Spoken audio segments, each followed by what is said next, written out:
نحمدہ ونصلی علی رسولہ الکریم اما بعد۔ سامعین محترم،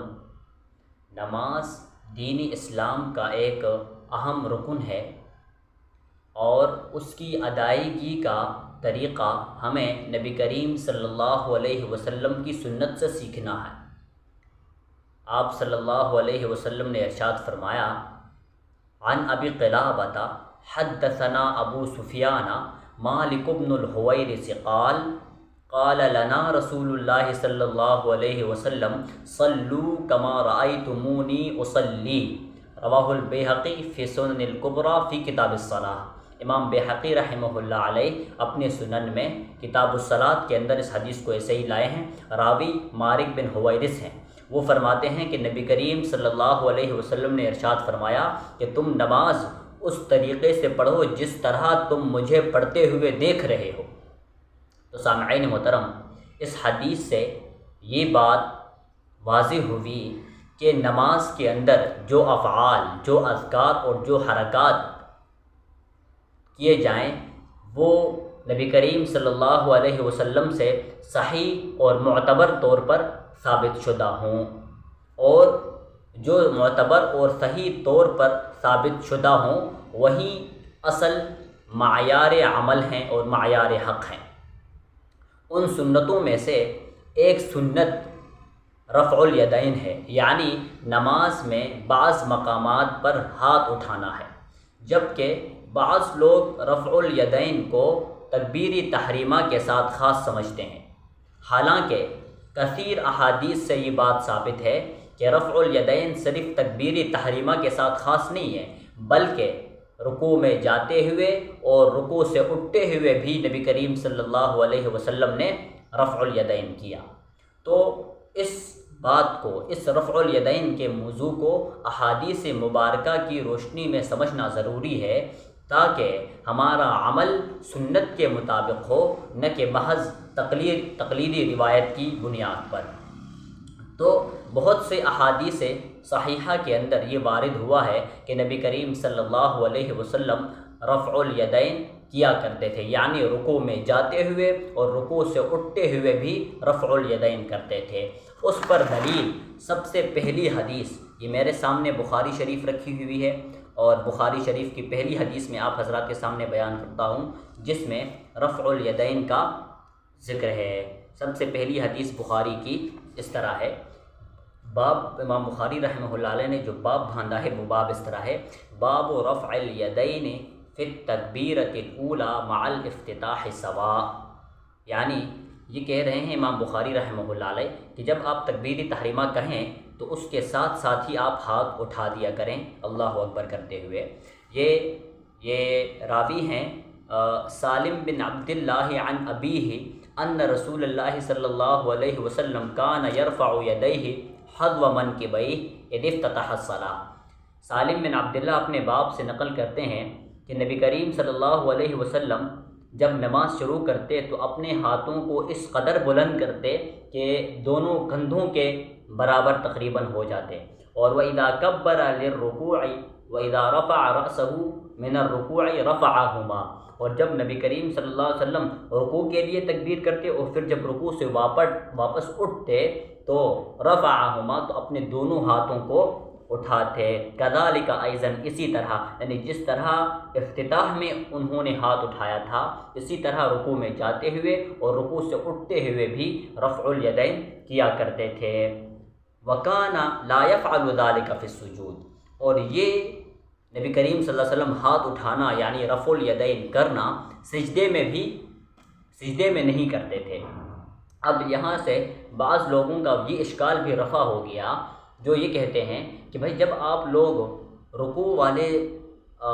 اس کو منسوخ مانتے ہو، رکوع والے میں رفع الیدین کو منسوخ، سجدے والے میں رفع الیدین کو منسوخ مانتے ہو، تو پھر رکوع میں بھی تو مانا کرو، رکوع میں آپ لوگ کیوں نہیں مانتے؟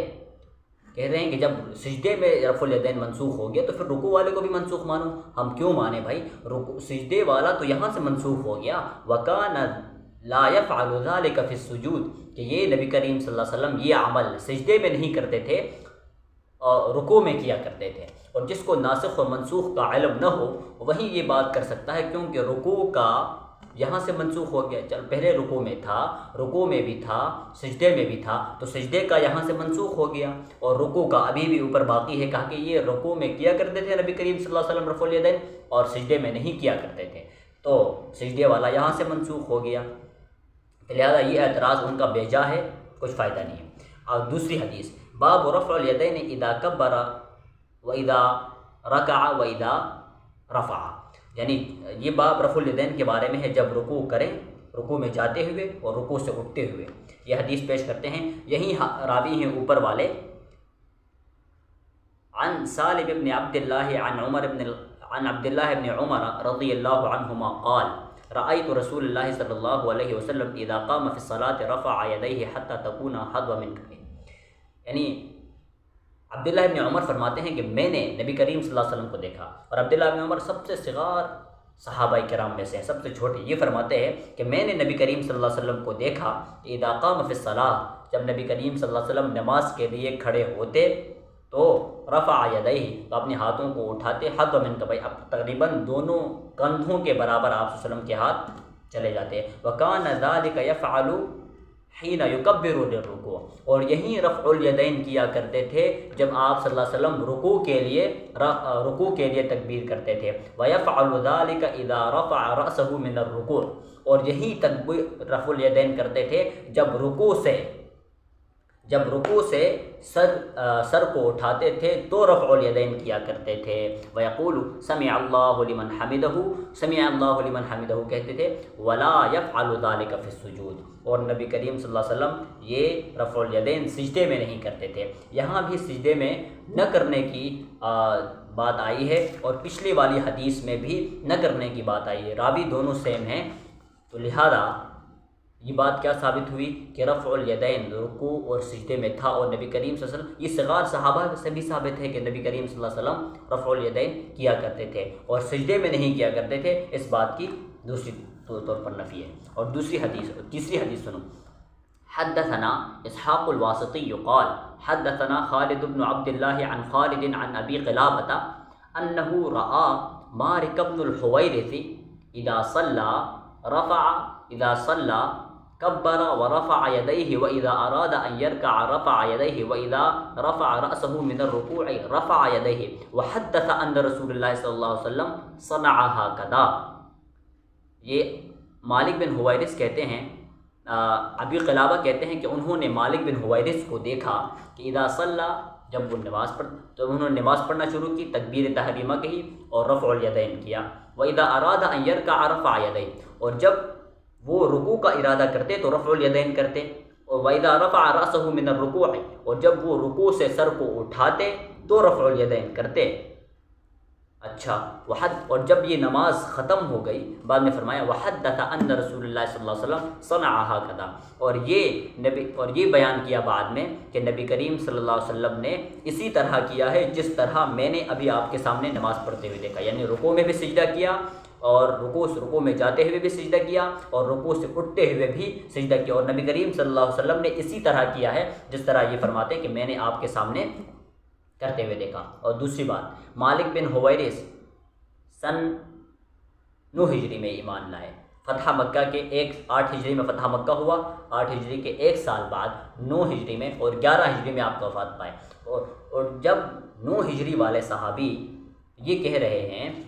کہ 9 ہجری میں ایمان لانے والے صحابی یہ کہہ رہے ہیں کہ میں نے نبی کریم صلی اللہ علیہ وسلم کو اس طرح دیکھا ہے، تو اب بتائیے کہ نبی کریم صلی اللہ علیہ وسلم نے چھوڑا کب ہے ان کو، اور یہ منسوخ کب ہو گیا؟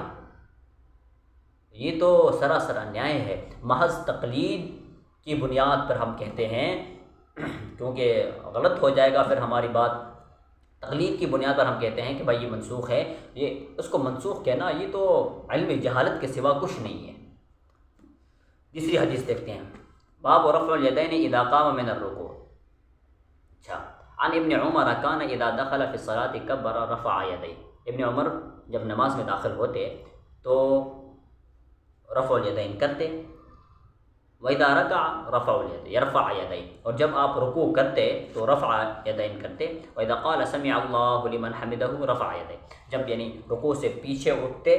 واپس قیام کے لیے تو سمع اللہ لمن حمدہ کہتے اور رفع یدیہ اپنے ہاتھوں کو اٹھاتے اور رفع الیدین کرتے۔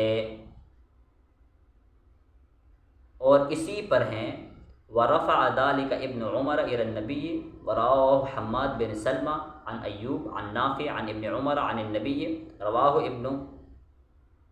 تہمان عن ایوب و موسیٰ عقبہ مختصر۔ یہ بہت سارے صحابہ کرام نے یہاں پہ یہ کہہ رہے ہیں کہ رفع الیدین والی حدیث کو روایت کیا، اور پچھلے ویڈیوز کے اندر غالباً میں نے بتایا تھا کہ رفع الیدین کی روایت کو تقریباً 50 صحابہ کرام نے نقل کیا ہے، اور رفع الیدین کی روایت تقریباً 50 صحابہ کرام سے ثابت ہے کہ حدیث رفع الیدین رواہ 50 صحابیًا، کہ 50 صحابہ کرام نے رفع الیدین کی روایت کو بیان کیا ہے۔ اور اس سے بھی ایک ویڈیو میں نے تقریباً 16 یا 17 صحابہ کرام کے نام گنوائے تھے جنہوں نے رفع الیدین کی روایت کو نقل کیا ہے، اور پورے حوالے کے ساتھ میں نے یہ بتایا تھا کہ رفع الیدین اس صحابی نے فلاں فلاں جگہ پہ یہ روایت کی ہے، اور جس کو یہ دیکھنا ہو تو وہ پہلے والی ویڈیو کی طرف رجوع کرے۔ اور تو لہذا یہ بات ثابت ہوئی کہ رفع الیدین نبی کریم صلی اللہ علیہ وسلم سے ثابت ہے۔ تو آخر میں صرف یہی عرض کروں گا کہ رفع الیدین نبی کریم صلی اللہ علیہ وسلم کی ایک ثابت شدہ سنت ہے، نبی کریم صلی اللہ علیہ وسلم نے اس پر عمل کیا، صحابہ کرام نے اسے نقل کیا، اور ائمہ محدثین نے اسے روایت کی۔ تو لہذا ہماری بھی کوشش یہی ہونی چاہیے کہ ہمارا عمل سنت، کہ ہم ہر عمل کو سنت کے مطابق انجام دیں، کیونکہ ہماری نجات صرف اسی میں ہے۔ اللہ تعالیٰ ہم سب کو سنت کو سمجھنے، اسے قبول کرنے اور اس پر عمل کرنے کی توفیق عطا فرمائے۔ وآخر دعوانا ان الحمد للہ رب العالمین۔